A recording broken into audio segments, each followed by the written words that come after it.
사랑하는 행복한 교회 성도 여러분, 이 영상을 보시는 하나님 나라의 귀한 자녀 여러분, 오늘은 2021년 5월 30일 거룩한 주일입니다. 신앙생활을 오래 하면 오래 할수록 하나님의 신비, 섭리라고 합니다. 하나님의 이 땅을 운행하시는 방법을 이해하다가도 또 이해 못하다가도 순종하게 되었다는 거예요. 야훼 하나님을 경외하게 되었다는 거예요. 우리 인간은 참 이기적이죠. 내가 좀 잘 되면 참 좋아요. 근데 내가 좀 불행해지고 안 되면 원망을 합니다.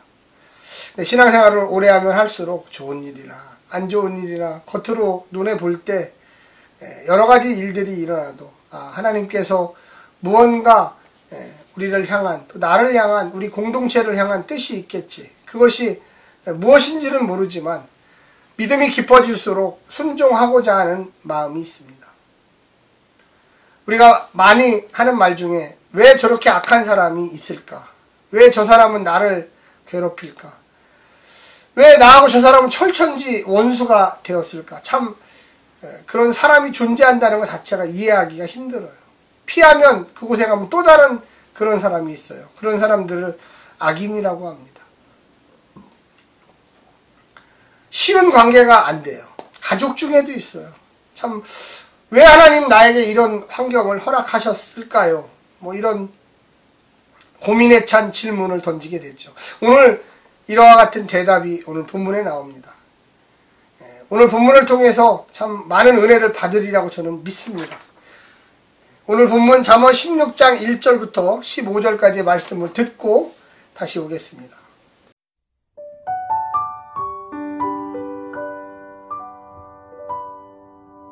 잠언 16장. 마음의 경영은 사람에게 있어도 말의 응답은 여호와께로부터 나오느니라. 사람의 행위가 자기 보기에는 모두 깨끗하여도 여호와는 심령을 감찰하시느니라. 너의 행사를 여호와께 맡기라. 그리하면 내가 경영하는 것이 이루어지리라. 여호와께서 온갖 것을 그 쓰임에 적당하게 지으셨나니 악인도 악한 날에 적당하게 하셨느니라. 무릇 마음이 교만한 자를 여호와께서 미워하시나니 피차 손을 잡을지라도 벌을 면하지 못하리라.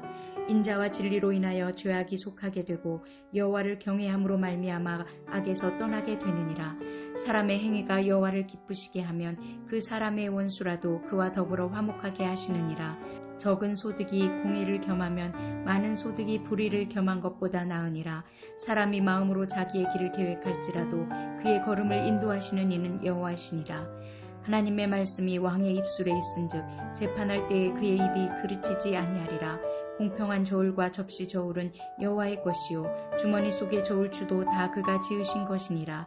악을 행하는 것은 왕들이 미워할 바니 이는 그 보좌가 공의로 말미암아 굳게 섬이니라. 의로운 입술은 왕들이 기뻐하는 것이요 정직하게 말하는 자는 그들의 사랑을 입느니라. 왕의 진노는 죽음의 사자들과 같아도 지혜로운 사람은 그것을 쉬게 하리라. 왕의 희색은 생명을 뜻하나니 그의 은택이 늦은 비를 내리는 구름과 같으니라. 우리가 대표적인 잠언을 암송할 때 암송 구절 하나를 선택하라. 16장 9절입니다. 사람이 마음으로 자기의 길을 계획할지라도 그의 걸음을 인도하시는 분 여호와시니라. 야훼 하나님이라 이거죠. 마음의 경영은 사람에게 있어도 말의 응답은 여호와께로부터 나오느니라. 이쪽으로 할까 이쪽으로 할까 고민하지만 하나님이 인도하는 것은 분명한 길이 있습니다. 16장 전반부는 몇 가지를 강조하고 있습니다. 일의 계획이 야훼에 의해 성취된다는 것이죠. 인간의 마음을 감찰하시는 하나님, 그리고 인간 한계의 덧없음을 교훈합니다. 인간의 속성을 판단하시는 창조자 야훼를 경외하는 것이 악을 떠나는 것이며 신앙적 경건이 도덕적 삶과 조화되는 것임을 강조하고 있습니다. 또한 왕의 통치와 야훼를 연결시키는 야훼가 의로운 사회를 감독하고 인도하는 분임을 교훈하고 있습니다. 1절부터 9절까지는 우주의 중심 야훼, 그리고 인간의 한계, 마음을 감찰하시는 하나님 야훼 경외와 응답을 이야기합니다. 10절부터 15절까지는 이상적인 왕 야훼의 통치를 이야기하고 있습니다. 16장은 표제어가 솔로몬 잠언입니다. 16장은 무엇보다 잠언 신학의 핵심 개념인 야훼 경외를 이야기하고 있습니다. 33개 중에 절 중에 11개가 무려 야훼 잠언입니다. 야훼라는 말부터 출발해요. 여호와라는 말부터 출발합니다. 16장은 잠언 후반부를 시작하는 첫 장 10장부터 15장 솔로몬 잠언이죠. 주로 반의적 평행법의 잠언 모음집이었다면 이제 16장부터 22장까지는 공의적 잠언을 이야기하고 있습니다. 하나님은 사람의 비밀스러운 것을 포함하여 일어나는 모든 것의 원인이지만 사람은 자신의 선택과 행위에 대해서 책임을 피할 수 없음도 오늘 본문에서 이야기하고 있습니다. 그리스도인 인생의 주인은 자신이 아니라 하나님이라고 우리는 고백합니다. 그의 기도지요. 주님과의 관계 속에 명령 속에 인생의 답이 있습니다. 주님이 나에게 무엇을 이야기하는가? 우리는 그것을 소명으로 받아야 돼요. 주님과 하나 될 때 성도들은 행복하며 안전하고 평안합니다. 생각하는 모든 것, 행동하려는 모든 것에 주님의 뜻이 있습니다. 그래서 우리는 물어봐야 됩니다. 잘못된 길을 걷게 되면 주님의 뜻과 아무런 상관이 없습니다. 주님의 주권에 순종하면 사는 인생은 기쁘고 즐겁고 의미를 발견하고 주님이 주시는 의식주를 누리며 하나님 나라의 백성으로서 용기 있게 자신감이 넘치며 생활할 수가 있겠습니다. 내가 인생의 주인입니까? 하나님이 인생의 주인입니까? 오늘 본문을 보게 되면 4절에 여호와께서 온갖 것을 그 쓰임새에 적당하게 지으셨나니 피차 손을 잡을지라도 벌을 면치 못하리라. 6절에 인자와 진리로 인하여 죄악에 속하게 되고 여호와를 경외함으로 말미암아서 악을 떠나게 되느니라. 우리는 주님이 필요함을 따라서 악인도 만드셨다는 것, 악인도 있다는 것을 압니다. 4절에 여호와께서 온갖 것을 그 쓰임에 적당하게 지으셨나니 악인도 악한 날에 적당하게 하셨느니라. 참 우리가 일반적으로는 참 이해하기 힘들어요. 그런데 악인도 쓸모가 있어서 만들어놨고 그가 어느 때가 되면 악한 짓을 해야 돼요. 참 어렵지요 사실은. 그게 출애굽기에 나오는 바로왕입니다. 하나님께서 그를 계속 마음을 격동하게 해서 악하게 만들어서 이스라엘을 핍박하고 10가지의 제약까지 이루도록 이끄셨어요. 그런데 우리 주변에도 그런 사람들이 있다는 거예요. 10절 15절에 보면 왕에 대한 잠언입니다. 주님의 주권을 이야기했다면 이제 왕의 주권을 이야기합니다. 주님의 주권의 원칙은 뭘까요? 공의와 정의입니다. 주님이 이 땅을 공의와 정의로 다스리세요. 그래서 우리가 개인적으로 이 잠언을 읽으면서 그 공의와 정의 앞에 순종해야 돼요. 고대 근동에서 왕은 신의 아들이었습니다. 특별히 이스라엘에서는 주님의 아들이었습니다.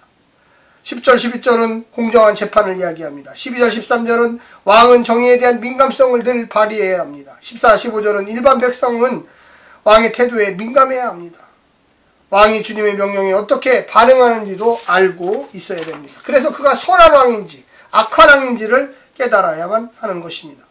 오늘 본문에 보면 9절 사람이 마음으로 자기의 길을 계획할지라도 그의 걸음을 인도하시는 분은 여호와시니라를 우리는 기억합시다. 세 가지를 이야기하겠습니다. 사람의 계획과 하나님의 성취입니다. 내가 이것을 하고 싶다. 물론 할 수도 있어요. 그런데 하나님이 막으실 수도 있어요. 그래서 내가 하고 싶다고 해서 다 하는 게 아니라 하나님 이 길을 의롭고 정의롭고 진리 안에서 인도해 주십시오. 기도해야 합니다. 누구든지 인생을 계획을 가지고 있습니다. 하지만 자신이 바라는 대로 계획대로 생각대로 다 되는 것은 없습니다.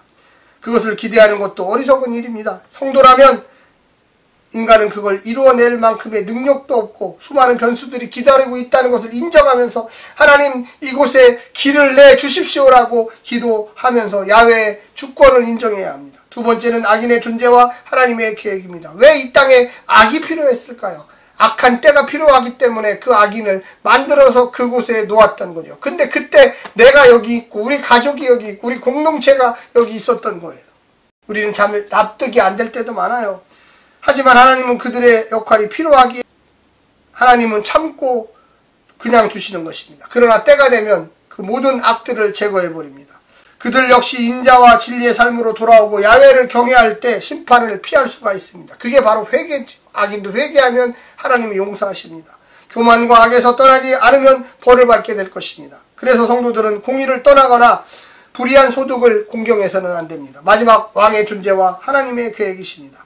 왕은 왜 존재할까요?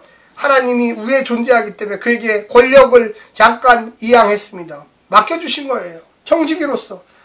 하나님의 목적을 이룰 때만 그 고난을 인정받을 수 있습니다. 자기의 뜻을 이루고 자기의 명예를 성취하고 하는 그 왕 하나님이 인정하시지 않아요. 그들은 하나님의 성품을 따라 공의와 공평으로 인자와 진리로 다스려야 될 책임이 있어요. 바로 이것이 인간 왕이 권력자가 해야 할 일이죠.